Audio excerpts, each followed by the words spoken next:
Hello, everyone, and welcome to the Raptor Queens podcast, the first ever all-woman podcast covering the Toronto Raptors. My name is Sarah Khalil. I am here with my other queens of the North, Jade Auxiliary Things Johnson, Allison Hope, and Sonali Sharma.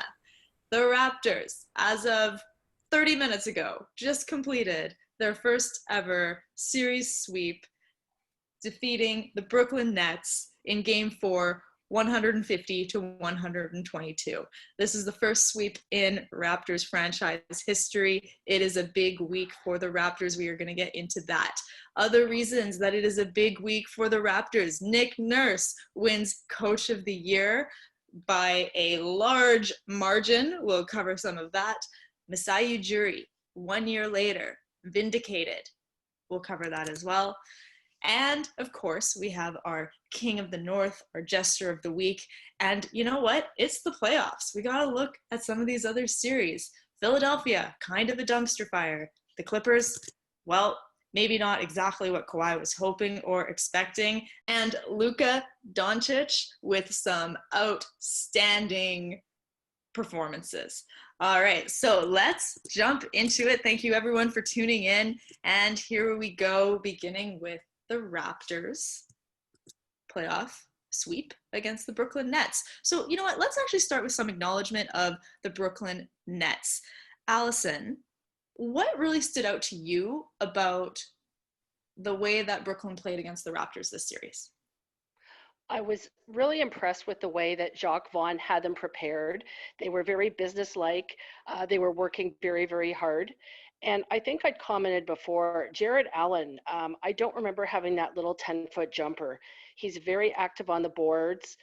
And Timothy Luwawu-Cabarrot, wow, can that guy hit threes? Now, mind you, today wasn't that good, but the other thing is their lack of depth. I mean, it's just a function of the injuries and the players that got sick. So all in all, I don't think they should hang their heads. They put in a really good effort. Yeah, I agree. Jade, what are your thoughts on Brooklyn this series? Yeah, I have to say the same. I am the only one of the queens that didn't predict this to be a sweep. And even though it was, I still feel pretty good about having said that based on the way the Nets played. They were in those games at some point, other than today, the first three games. They were in those games. It wasn't a complete domination that the scores look like. It just, they're undermatched by the Raptors. We knew there was no way they were getting out of it, but for what they had available, like when you think about the Nets that are not in the bubble, it's their first 5 or 6 options of guys that aren't even there. So I thought they did a great job with what they had. And I hope what we like about them is not ruined by the superstars coming back next season. But we'll have to wait and see on that. Absolutely. Sonali, what are your thoughts on Karis LeVert? Oh man, what a phenomenal young man. I mean, what he had, I think he had over 30 points tonight, right? 35. Yeah, he had 35 points tonight. And just the fact that I think I was reading an article a couple of days ago, maybe it was Yahoo Sports, that was talking about how the Raptors actually had to have, there was at least 7 defensive strategies that were put in place to stop Karis LeVert. And that says a lot about that young man. That, you know, I think there was a game back in March, I remember he had 51 points in that game. Like, this is just a guy that we're going to see a lot more of. I think he's, 25 years old? Just, definitely one of those players that I was like, wow, I'm really excited for you in your career. So he definitely gave us a run for our money, which I think was really good. And is going to set us up for this next round with Boston. But yeah, what a guy. Just phenomenal.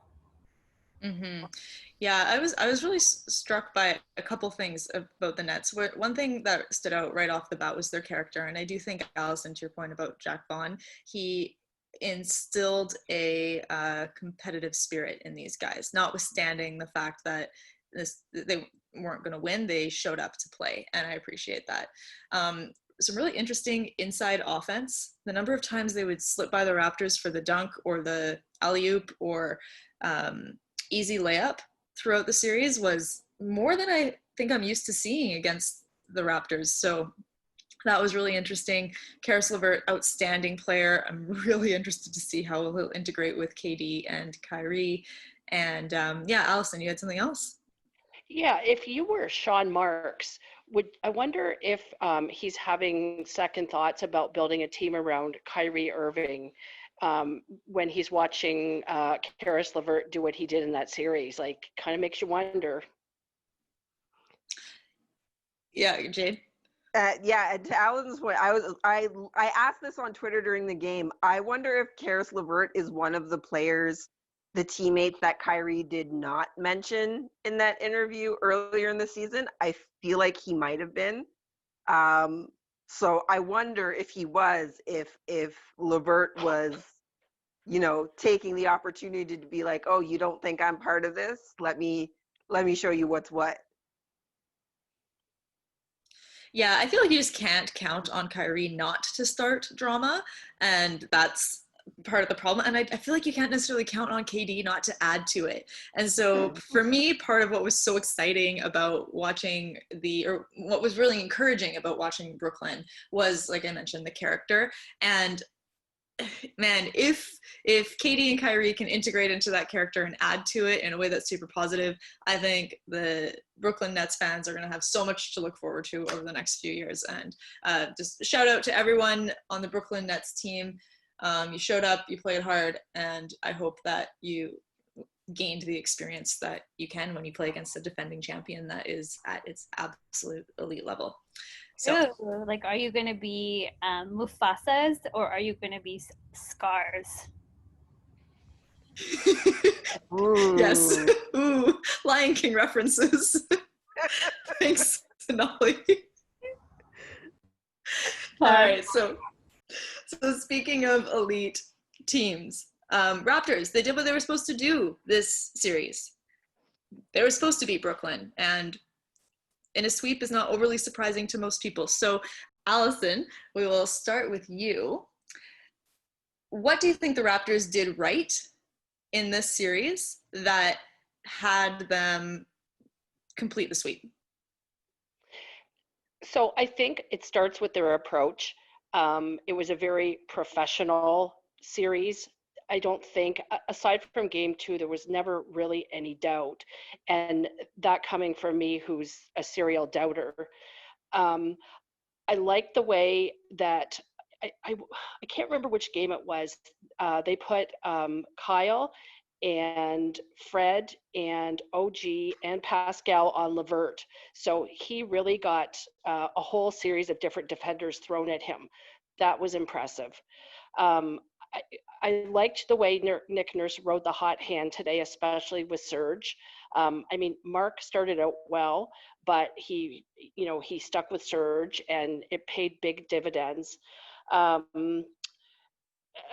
have to think about that question a little bit more, but just from, just thinking about it, that's what I can come up with.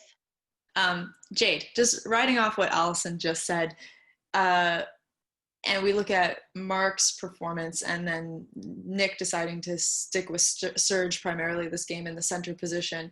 Really curious on your take about Mark versus Serge over the course of the series. They both struggled at times for me. I think we finally saw kind of the Serge we expected to in this game. I don't feel like he really all the way showed up in the first three games.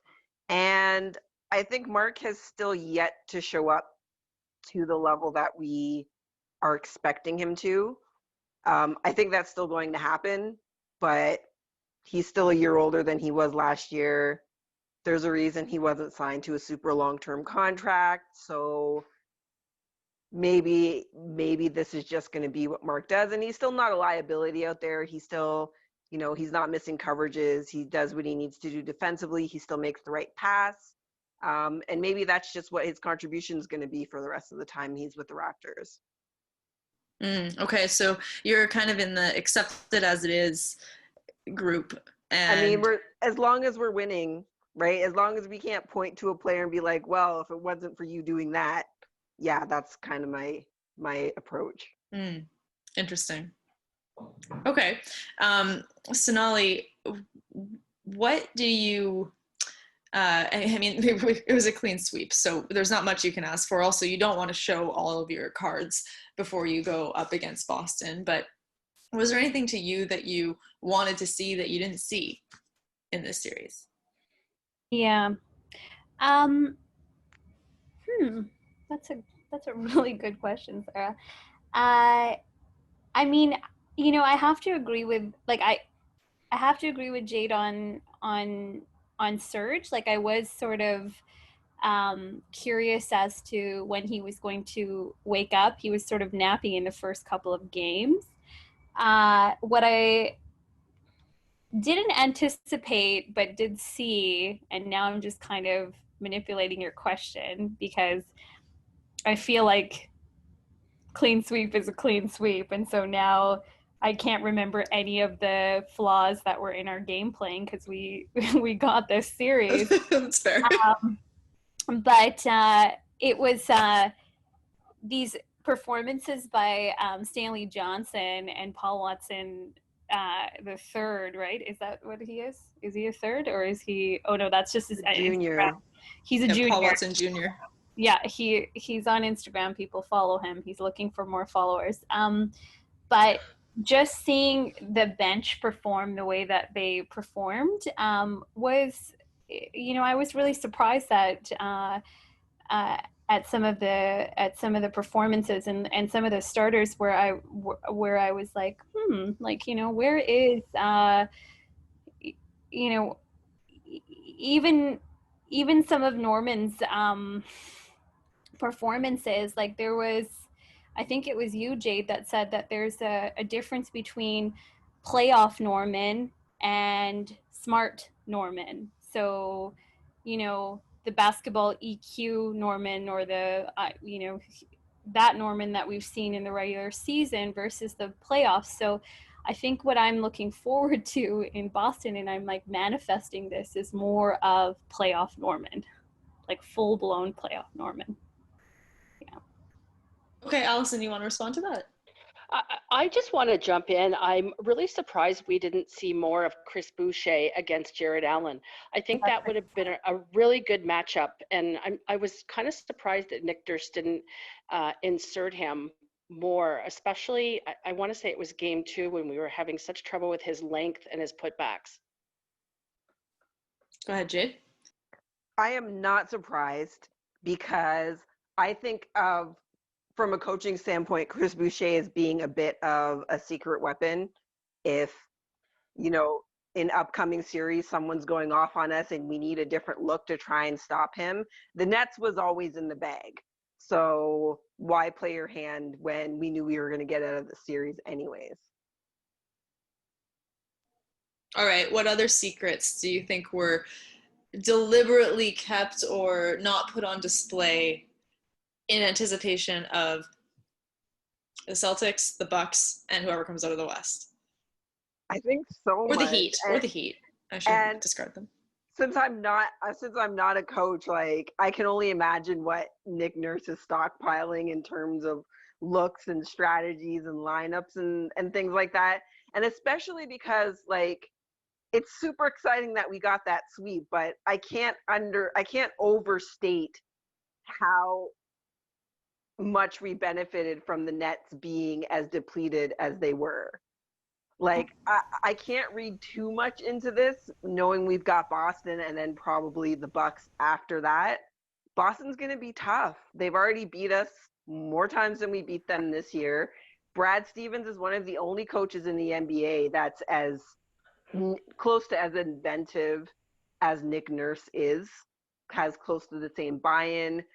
The matchup with Tatum and Siakam, like that's going to be a difficult matchup. So, I mean, I wish I was a fly on the wall in some of those coaching meetings because I'm sure we're going to be really pleasantly surprised that of everything there is. But I think really more or less the Raptors played this straight up because they didn't have to get into the bag of tricks to beat the Nets.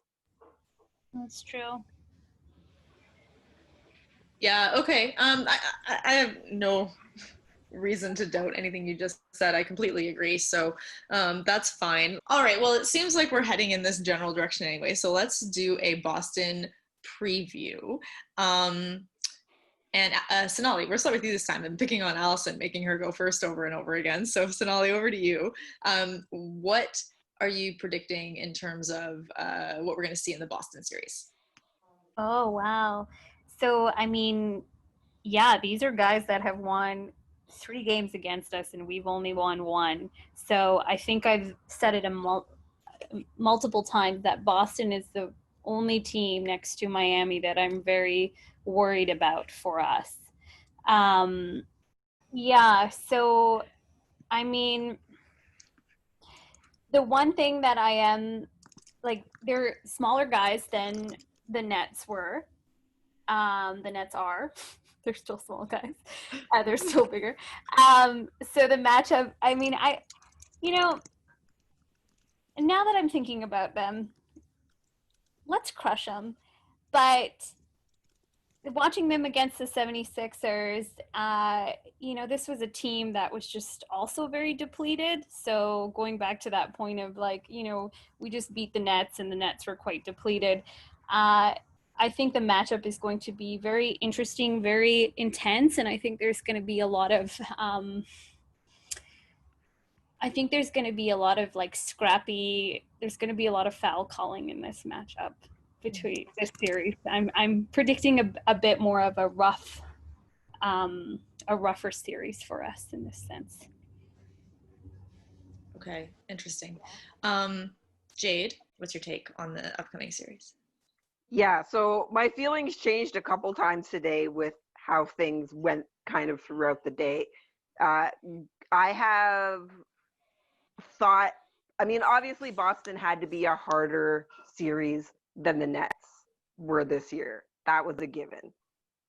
But having watched Boston against Philadelphia minus Ben Simmons, and Philadelphia was a bit of a dumpster fire through their series, but they were close games. Boston, even though they swept, did not dominate those games in a way you might automatically think happens in a sweep. A lot of the final scores were close.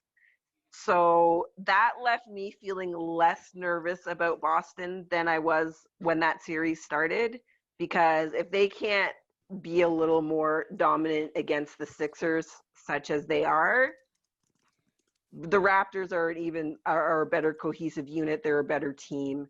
So I was a little less worried. And then Kyle rolled his ankle tonight. And so that shifted things a bit. Again, if he's going to be available, I will stand by that. But if he's not available in that matchup against Kemba, as much as I like Freddie, I think we need the wiliness of Kyle to match up against Kemba Walker. So, yeah, I was nervous, and then I was less nervous, and now I'm a little more nervous again. Okay, got it. All right, Allison. Time to pull out the antacids. Raptors fans everywhere. That's Sonali. You need to do a PSA for Raptors fans. Allison, what's your take? So we know that Kemba and Jason Tatum and Jaylen Brown are going to get theirs. I think how we do in this series is going to be predicated on how we manage Tice and Enes Kanter. And the last time I saw Enes Kanter play, he looked like a way different player than I remember him for Portland. And I want to say he was with the Knicks for a while. He's like found a second life with Boston. And the other sort of factor for Boston that I worry about is Marcus Smart. He's a player, he's defensively tenacious. He always seems to be in the right place at the right time for loose balls. He's almost Boston's version of our Kyle Lowry. And then I expect to see OG glued to Jason Tatum. I expect to see that. Now, as Jade said, if Kyle's out, this is very, very worrisome. And I guess we'll get into the predictions after, but you can see where my pessimist tangent is going here. Interesting. Do we know if Gordon Hayward will be back in time and cleared to play in the bubble? It doesn't look like he will before game 1, but he is planning on returning. The last I heard was that, oh, go ahead, Jade. Sorry, I was going to say, so his wife is also pregnant and like due anytime. So there's talk that they might induce her while he is recovering. So that happens kind of all at the same time. But he is expected to return when he's well. But I haven't seen a timeline on when they think that might be. And it's still 10 days when you come back into the bubble before you play, right? There's no, because they're doing different protocols. Like when Zion was out, he was tested every day.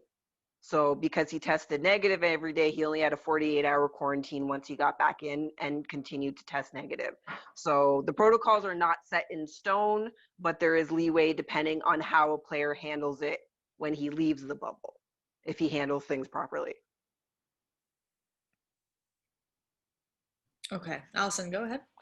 Sarah, I'm so glad you brought up Gordon Hayward, because I was watching the American broadcast just before we came on the pod, and one of the commentators was mentioning that, you know, Gordon Hayward's out and Kyle Lowry's out, and basically implied that it was a wash. And I knew we were going to hear the American commentators say that. It's not even close. You can't compare Gordon Hayward to Kyle Lowry. And I did go on Twitter and say that that's like comparing a Hostess Twinkie to a French pastry, but I wasn't quite that nice about it. That's just garbage. I mean, Gordon Hayward's only 22% usage. Like that in and of itself should be enough to kibosh that entire argument. Yes, well said. Well, okay, so I'm looking at the Celtics roster, and one of the things that strikes me about the Celtics is I think they're also, like the Raptors, easily a 7 or 8 deep team. So you're not relying on only 3 people each time. You don't know who's going to have a great game for Boston, and it could be any of these guys. So Tatum, Hayward, Walker, Taco Fall, Jaylen Brown, Marcus Smart, and his counter, and even down to Daniel Theus. So that's quite a deep roster that can match up against Boston. The other thing that strikes me about Boston in particular is I feel like how the Raptors approach this is going to be really important, because you hear Fred say things like, it's really hard to beat us 4 times in a row. If you do, we'll shake your hand and we'll walk off the court. And so what I take from that is that the Raptors think to themselves, okay, well, you have to beat us. They're defense first. And the problem I have with that is that Boston has already beat them 3 times out of 4 this season. And so I'm like, okay, but Boston knows, like, if the approach is beat us, Boston says, okay. So I want to see the Raptors bring the approach of, okay, we're going to beat you. And so what I like about this most recent comment from Masai talking about Nick Nurse and when Nick Nurse was awarded Coach of the Year, we'll get to that in a minute. Masai said, okay, Nick Nurse's mentality is we're attacking the next championship, not defending the last one. And I think that attack style is going to be critical for the Raptors in beating Boston, and that they're really going to have to come at the game with an offensive and defensive approach. Not only you have to beat us, but also, and we will beat you, with like the full stop aggression and just like power move. That's kind of what I'm thinking for this. Well, I guess it's all the mindset, and I can't imagine a coach that's going to have a team better prepared, to your point. Yeah. Well, I mean, we'll see how it all goes down. But okay, so now we've got everyone's various thoughts on the matter. Time for predictions. Jade, you go first. So even though I believe Boston's going to be a tough matchup, I believe the Raptors playoff experience as a unit is going to ultimately win the day over a team with a new floor general who's only been there for one season. So I have the Raptors in 7. Whew, a game 7. I don't know if I can handle a game 7. All right, Allison, over to you. So are we assuming that Kyle's playing then? So if Kyle is good for most of the series, then I'm going to say Raptors in 7 as well. These 7-game series, you're gonna kill me, you guys. Sonali.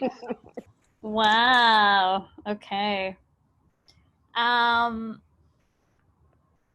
So this is what I think is that we're gonna win. We're gonna take this series in 6, Kyle or no Kyle. We also have to remember that like it is the start of Mamba Week in the bubble, so commemorating Kobe. And we know just what an impact Kobe had on Norman Powell's life. And so Norman is going to be storming, and Boston is going to be bearing the brunt of that. Okay. In 6. Okay. Thanks, Sonali. Okay, I also said Raptors in 6, or say Raptors in 6. I'm standing by a previous prediction. Also Kyle or no Kyle. And I think, the other thing I think is by the time we reach game 5 and game 6, the Raptors have Boston figured out, and it's not even close in game 6. That is my official hot take, and I'm so nervous saying it because it just sounds too good to be true, but I'm going with it anyway, you guys. 200-point game, 100 points from the bench. Oh. 200 points? Okay, well, I'm not that optimistic, Sonali. All right, so let's see what happens.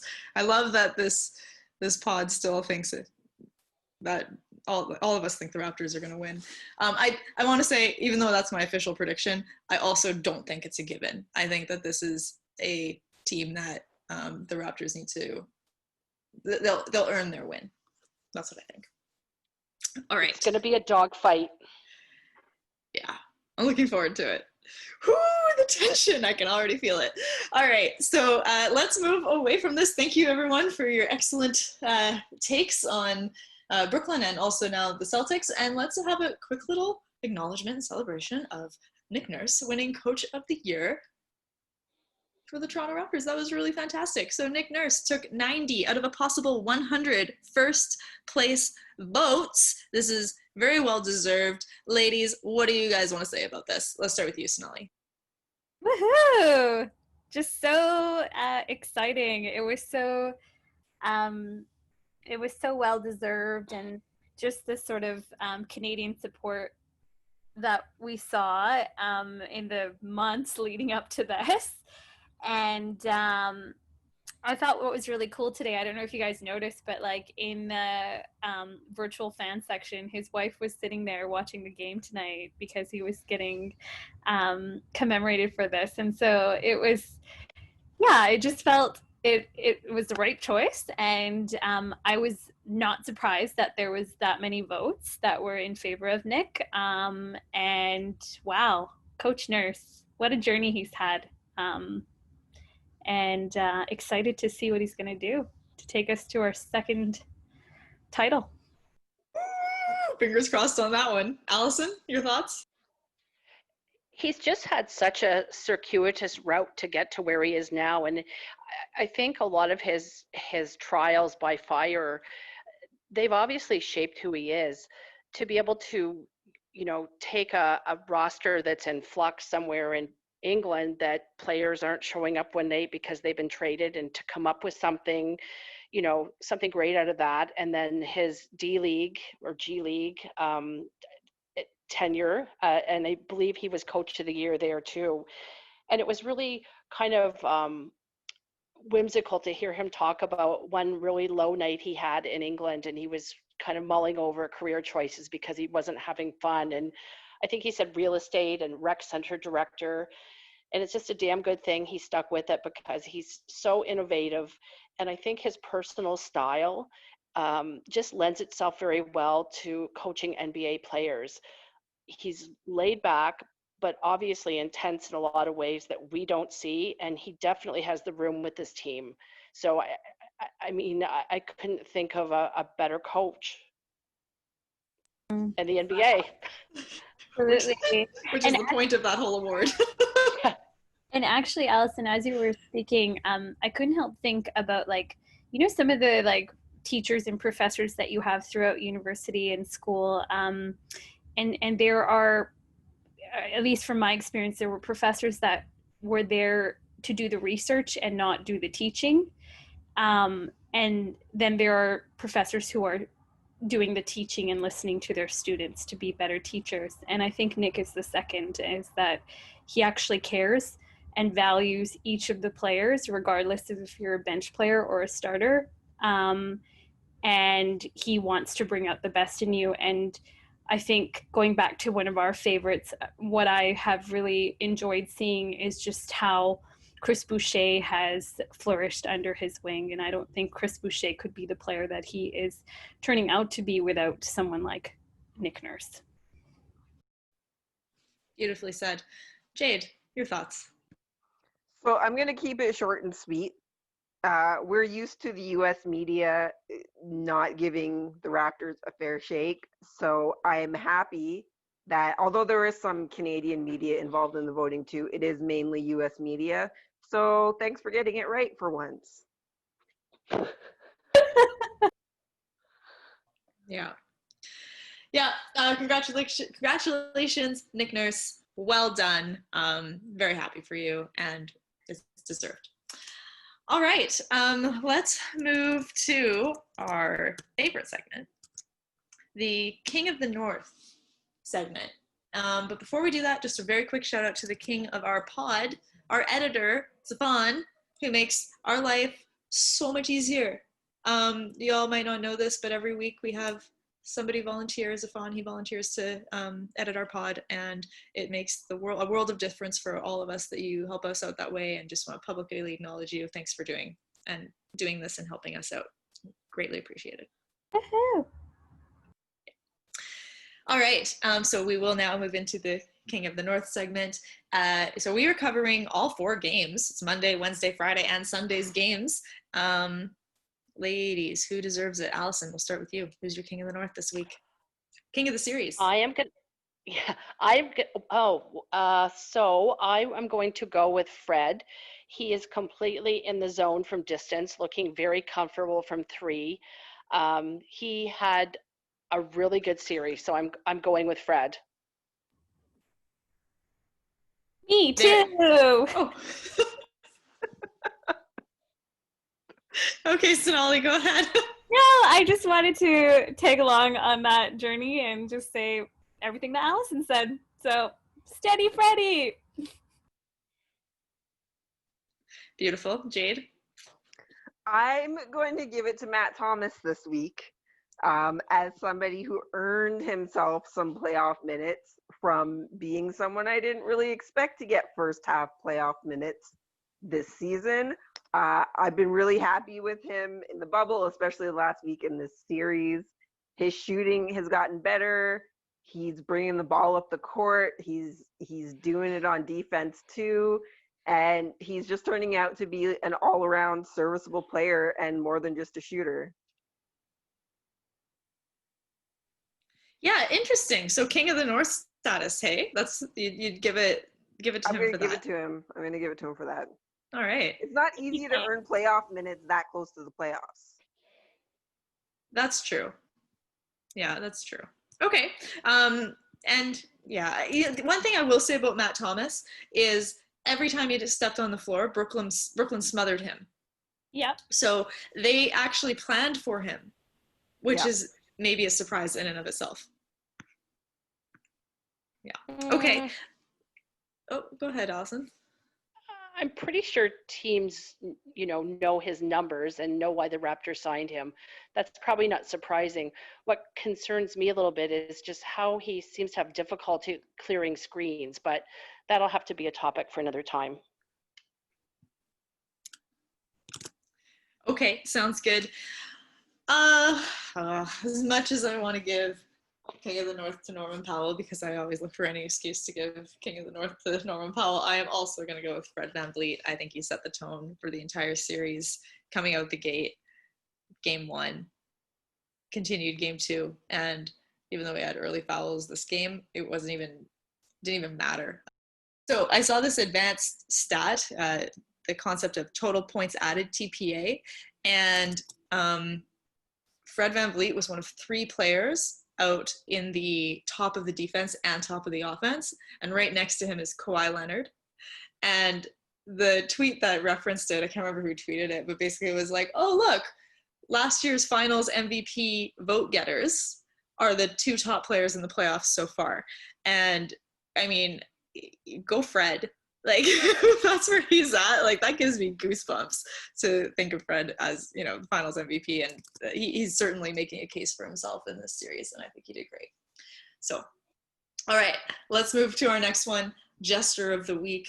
Who to you did not have the performance that you would expect to have, or just made you laugh this week? Jade, you start.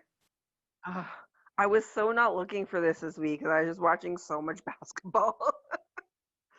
I'm gonna have to give it to Kyle's boys for their intro, because that was the cutest thing I've ever seen in my life. That gave me goosebumps. I teared up a little bit. Like, that was just the best thing I've seen all year.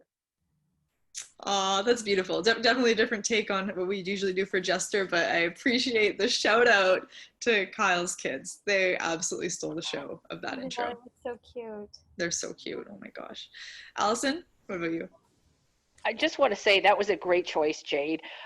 For me, there wasn't a lot to choose from as far as anything egregious, but I am going to give it to Stanley Johnson for his over dribbling of the ball tonight. That was kind of infuriating to watch, but if that's all I've got to choose from, I can live with that. Yeah, if you're just picking from tonight, I mean, Rondé taking a 3 ever is usually enough for a Jester for me, but okay, Stanley Johnson. Sonali, what about you? I think, yeah, this is a hard one because I didn't really think of anybody. But I guess my gesture of the series or tonight moment would be Kyle Lowry's facial expression when the saxophone player doing the American national anthem. Kyle's face was just priceless in that moment. And there was a lot of good Twitter. It was good Twitter fodder for this evening, so. Wow, that's awesome. I totally forgot about that, even though it just happened. Okay, well, y'all are making me look bad because I'm picking somebody that I actually just didn't really like their performance this week instead of a cute thing, and it was Marc Gasol. I just think he underperformed offensively, and you know what? The particular thing that is standing out to me is the arc on his shot, and it just seems to me like he is pushing that ball forward from his, like, outward from his chest too much, and his shots just keep going long. And I think he just needs a little bit more height. And obviously, I should be his shooting coach. And if I was, all of these problems would be solved. Yeah, and less coffee. Pardon me? And less coffee, less. Right, exactly. All right, okay, so that completes that segment. We will now move on and pass the torch over to Sonali for some tea time. Or as we say in the bubble tea. Bubble tea! Yay! I mean, there is a lot of tea in the bubble, and we can spend hours talking about the tea, but I think what I wanted to focus on today was the vindication of Masai Ujiri and the video that was released this week that was a part of the countersuit from Ujiri to Alan Strickland, the deputy sheriff, who stole a very precious moment from the president of the Toronto Raptors. And I'm sure everyone's watched the video out there. It is very difficult to watch. But what was even more sort of, I think for me, if you guys saw that clip with Leo Routens, where Leo says, "This is why we kneel." And he says, you know, you have a black man in a suit with credentials. And Leo Rounton was there as well, too, also wearing a suit. But what was different between Masai and me is that Leo is a white man. And so this is why we kneel. And I just thought, I was just really taken aback by that statement by Leo. And the way in which he delivered that, I think that was just testament to what has been going on. And, you know, it was it's something that's really unreal, and it's been really powerful to see the timing of this video to come out, as well as just some of the statements from other people, for example, the president of the Golden State Warriors. I think his name is Rick Welts, maybe.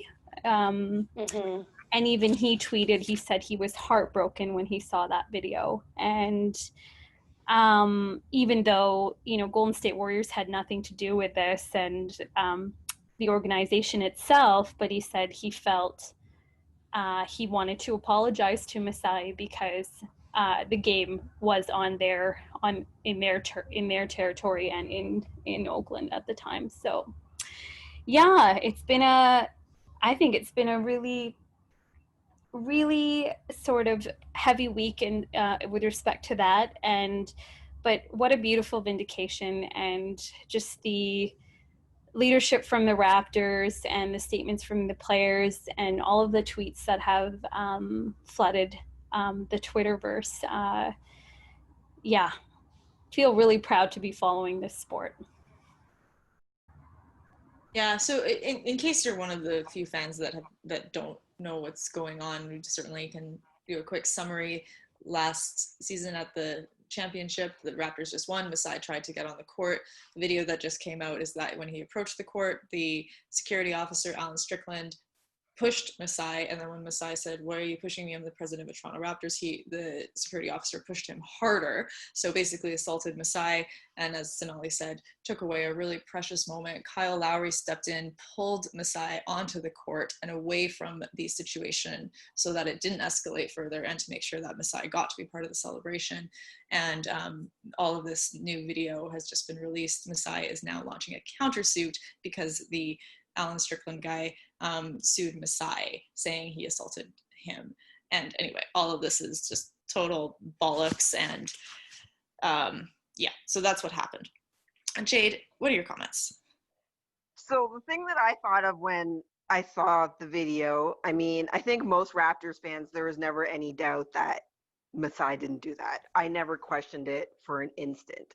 But for the rest of the world and in the climate that we live in, I just thought, you know, if a white law enforcement officer is willing to behave in that way in a stadium full of people, cameras everywhere, because Masai is black, can you imagine what's happening behind closed doors or in private homes where there's not tons of people watching, in cars that are being pulled over? Like, it's kind of just an illustration for those that maybe don't quite get it, what the issue is. This is what the issue is on an international stage. That officer not only felt that he was right to behave in the way he did, but then to blatantly lie about what happened and have his entire police force back him. Even the day the video came out, some representative from the sheriff's office said, "Oh, don't believe what the lawyers are saying." And it's like, dude, we watched the video. But they are still willing to double down on that. So I can only imagine the things that happen that we don't see, that don't get reported, that don't get the public eye on them. And for anybody that's missing the point, this is the point. Exactly. Nailed it. Yeah. Allison, any final comments? As Jade said, I don't think anyone that's a fan of this team had any doubts, and it's really weird. Initially, when this first happened, I remember there was a comment in the media, and I don't know if it came from the Oakland Police Department, but that the body cam had malfunctioned. Well, all of a sudden, it hasn't malfunctioned, and That's yeah, I right. mean, there was. I I forgot don't about think that. there was ever any doubt that Masai is the better person, will always be the better person. Like, yeah. And I saw some interesting comments on Twitter where somebody said, Masai should sue him for all he's worth, but he's too classy for that. I don't think so. I think Exactly. Masai, not only should he sue him, I think he will, because it's about principle. You know what? I bet you Masai just wants him to learn. That's completely a Masai thing. He wants this man to learn. And if not him, someone else, anyone else. Yeah, Absolutely. accountability matters. And that's what I think that's what this lawsuit does, is it actually holds Alan Strickland accountable for his actions. And yeah. All right, Sonali, any other tea? Okay, so, to keep things sort of moving along in the spirit of the pod, I would just like to acknowledge that today would have been Kobe Bryant's 42nd birthday. He was born in 1978. And, in commemoration of Kobe and just what he brought to the game, the NBA bubble will be starting what is Mamba Week this week. And so we'll see a lot of tributes to Kobe and Kobe's game, Kobe's love of the sport, and probably a lot of news around, how would Kobe have been in the bubble? I mean, he would have loved it, 24/7 basketball. That's Kobe's style.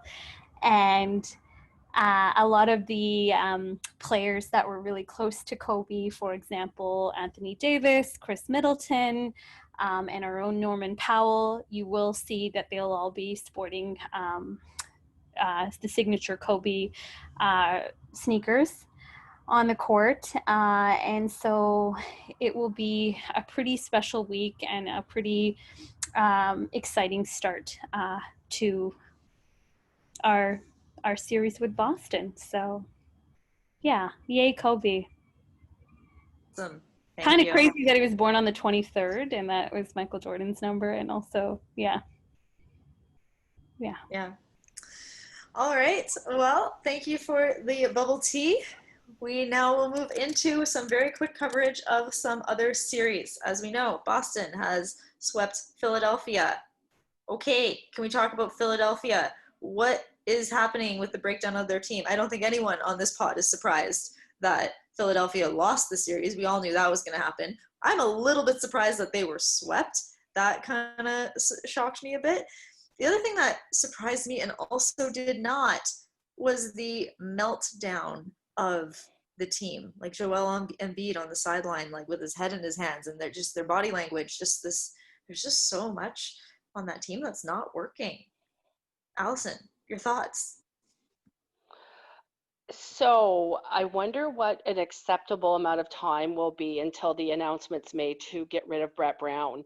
I kind of, in a way, feel a little bit bad for him. I mean, he was in charge of shepherding the process, and now this is the process. And I think the roster construction is obviously no fault of his, but I think he's going to end up wearing this.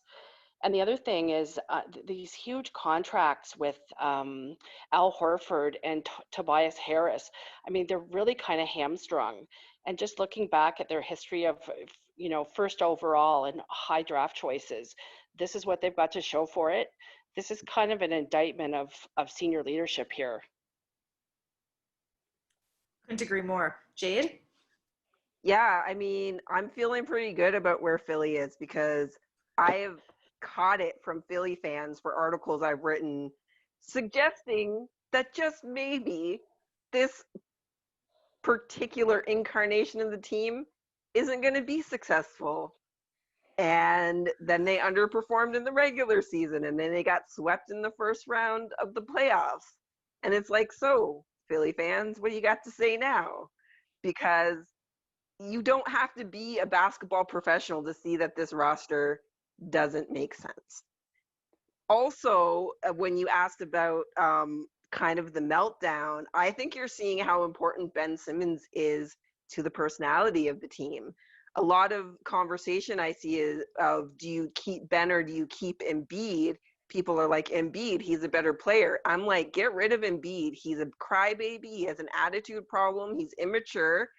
Give me Simmons all day long, because he's somebody that actually balances a team emotionally, and Embiid's never going to do that. And I think with Simmons being out, you saw a little bit of that.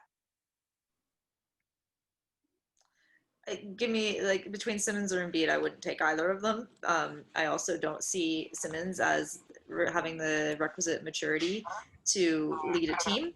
But okay, interesting take. I will consider it more. Sonali, your thoughts? Yeah, I mean, I've always been very candid about my feelings about Joel Embiid, and he is a crybaby. He was a crybaby last year. He's going to be a crybaby. He's always going to be a crybaby. But what I have been hearing is that, you know, maybe Golden State will take Embiid, and maybe Embiid will become positive, like as in not coronavirus positive, but like positive in his spirit. If he gets matched up with Steph Curry, because Steph Curry's like niceness will transfer onto Joel Embiid. So who knows? Wow, Golden State's turning into the place to rehab players' reputations. Exactly. Andrew Wiggins, Joel Embiid. Right? I mean, that seems to be a lot to put on Steph Curry's shoulders. And I wouldn't really compare Andrew Wiggins to Embiid. Wiggins has had a lack of fire, but he's never had a bad attitude. Embiid has a bad attitude. Okay, well, obviously much to be done in Philadelphia land in order to make any sort of, I don't know, winning mentality. Sorry? To make a Philly cheesesteak, you need a lot of ingredients. That was actually pretty funny. Yeah, exactly. Okay, let's then move into the other interesting kind of drama-filled series over on the West, the Clippers versus the Dallas Mavericks. I don't even know. Do we start with Luka's performance, or do we start with Paul George's non-performance? Whoever speaks first sets the tone. Go. Let's start with Luka, because making fun of Paul George will be so much fun to finish the conversation out. Okay, let's start with Luka. What an outstanding performance today. The game-winning shot in overtime to beat the Clippers and tie this series. Scored 43 points, had a triple-double, 17 rebounds, 13 assists to go with that 43 points. Absolutely outstanding. Jay, do you want to talk about Luka? Talk about Luka. What you got? Man, I love that kid. I am so excited to see him play for the next bunch of years. He's just incredible to be able to do everything he's doing, and in his second season in the league, like, he had a triple-double by partway through the third quarter. Like, it's ridiculous. Right after an ankle injury in game 3. Right after an ankle injury. And let's remember, the Mavs were down as many as 21 points in that game today. Yeah. And got back in to win. So he's one of those players that without him, like, he's obviously the future of that team. Hopefully Porzingis can get healthy for a period of time, but man, as long as they've got Luka there, the future is bright in Dallas, and I'm excited about it. They're my next favorite team after the Raptors in the league, so I'm so there for it. Did you pick LA or Dallas to take the series? I did pick LA still because of I will never underestimate playoff experience, and we're talking about Luka Doncic doing crazy things still in his first playoffs appearances. Maybe not so fair with him because he has been in playoff situations in Europe. He's been playing professional basketball since he was 16 years old. So maybe he will be the exception to the rule. I mean, the Paul George side of the coin is going to play into it too, which we're going to talk about. So, hey, I will be glad to be wrong if Dallas comes out of this series. All right. Allison, your thoughts on Luka? I'll be brief. That was absolutely clutch and gutsy 3-point shot there. And I think I was kind of watching the game when I was working in the backyard, and I remember him airballing a couple of threes. And I think I heard the commentator say that a total of 3 of them he airballed. So to step up and take that shot with 2 seconds left, the fan in me just loves that. Yeah. Okay, Sonali, your thoughts on Luka, and then transition us into what you think about playoff P? Yeah, whatever. Playoff urine? What are we calling Paul George? Go ahead. Sure. Yeah, I mean, everything you ladies said. What a phenomenal young man with a lot of gusto. Like after that ankle, what was it on? Oh my gosh, Friday, Yeah, Friday I think. Friday. The days all kind of meld into each other when you're living Groundhog Day here. So, you know, I even just seeing him hop, like they had brought out a wheelchair for him, but he was just like hopping on his left foot. And it's clear this young man is determined, and the energy that someone has at 21 is unreal. And like you said, Jade, I'm really looking forward to seeing Luka take me into my retirement, watching him play. So I'm very excited for him, and what a phenomenal matchup. And with even, you know, today I was sure they were going to lose because they didn't have Porzingis, and seeing them go into overtime that way was fantastic. And on Friday, we know we're talking about shots here, but like playoff P had 3 of 16 shots on Friday. And sort of transitioning, I think it was Charles Barkley that says, you can't keep calling yourself playoff P and lose all the time. They don't call me championship Chuck. Oh, that's awesome. Yeah, and that was Friday. You said that he only had 3 field goals made. I think maybe he had 4 today. He only scored 9 points in the game. Points. 9. He's supposed to be their number 2 option, and he consistently just underperforms. What do you think Kawhi's thinking? Jade, what do you think Kawhi is thinking about Paul George's performance? Truly, what do you think he's actually going through his mind? Well, I got to play at home, but I'm not going to win nothing. I mean, then I only sort of got to play at home because now I'm stuck in Orlando. Right? Like I was looking at Paul George on basketballreference.com. For field goals, he was 46% in game 1, 24% in game 2, and 19% in game 3 from the field. Like it started not great. He should be a better than 45% field goal shooter. And it's only gotten worse and worse. And, you know, Kawhi stuck up for him after game 3 and basically said, we got you. But like, the other thing to think about is I saw a graphic this week of everything that the Clippers gave up to get Paul George. Shai Gilgeous-Alexander, Gallinari, and like 8 future first-round picks. Some of their own, some that they got from Miami. I shouldn't say 8. I think it's more like 5 or 6, but still. First-round picks for years. So the Clippers are in win-now mode this year or next year. And if they don't get it done, they're going to be rebuilding with no picks for ages. Yeah. And I guess it's kind of fair to say that they gave all that up for both Kawhi and Paul George, because Kawhi would not have come to the Clippers without the trade being done. But on it's a straight transaction basis. Yeah, it's a failure if no rings come out of it. Looks like 100%. Gonna skip the rings and get the separation agreement. Oh. Sonali is on fire tonight. Oh, that's a good one.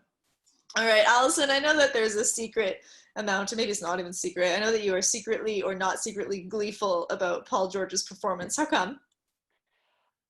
So I remember Paul George in the Eastern Conference, and then he went to OKC, and then everyone started talking about how great he was. So I just assumed he'd made a leap.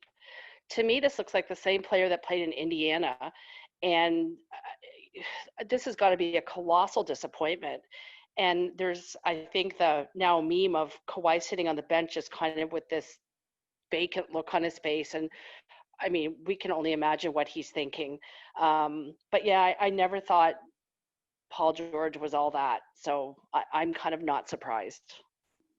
If the Clippers go deep into the postseason, Kawhi Leonard is the best player in basketball. Mm-hmm. That's what I think, because he's going to single-handedly will this team to win based on... It'll be even more so than the narrative in Toronto that it was all Kawhi. Like, for sure. Paul George is supposed to be the duo like LeBron and AD, and he's not living up to that even remotely. And I feel like it's got to be even harder on Kawhi because he doesn't have a team with the humility that the Raptors had. So he's also pulling a team that thinks they're all that. And Yeah. I think that mentally has to be more difficult. Not just like, oh, I have to physically play the best basketball I can, but I have a humble supporting cast behind me. But I have to physically play the best ball that I can, and I got to whip my team into shape and stop them from playing like they have already won, and they haven't yet. And have them complain about his load management, which nobody in Toronto did. And go into strip joints. Right? Right? What? Man, the Clippers are like this other version of a dumpster fire, but like with talent to back it up. I don't know. I'm just not... And like LA attitudes. Yeah. Yeah. Yeah. Okay. Well, that's great. Good. For today's pod, we have covered a lot. Just really quickly in terms of, hold on one second. Playoffs, NBA. Okay. Just really quickly to wrap up the rest of the series based on right now as we're recording. Houston's leading the Thunder 2-1. LA Lakers are leading the Trailblazers 2-1. As you already know, Boston swept the 76ers.